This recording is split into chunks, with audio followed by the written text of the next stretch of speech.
بڑی چیز ہے سنت رسول صلی اللہ علیہ وسلم۔ تو مولانا محب الدین صاحب نے کہا کہ میں ذرا میری نماز تو دیکھوں، میں نے سنت کے مطابق پڑھی ہے تو گناہ معاف ہوں گے یا نہیں؟ تو عالم مثال میں ان کی نماز ظاہر ہوئی، خوبصورت لڑکی کی شکل، بڑی خوبصورت لڑکی تھی لیکن آنکھوں سے نابینا تھی، بڑی خوبصورت لڑکی لیکن آنکھوں سے نابینا تھی۔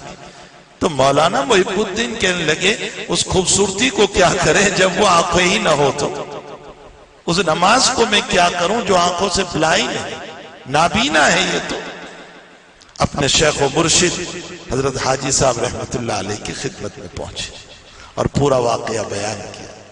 حاجی صاحب تھے، اللہ اکبر۔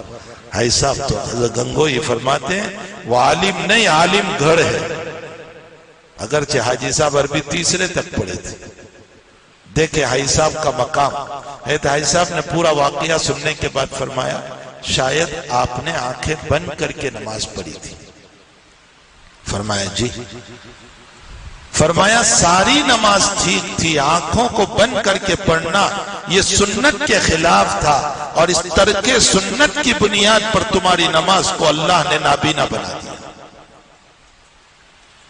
پھر اس سے آگے حاجی صاحب کا علم دیکھیں، فقیہ حیران ہے اس جواب پر۔ حاجی صاحب نے فرمایا آنکھ کھلی رکھ کر پڑھتے سنت ادا ہو جاتی، چاہے خیالات آتے رہتے، اس لیے کہ خیالات کا لانا برا ہے، آنا برا نہیں ہے۔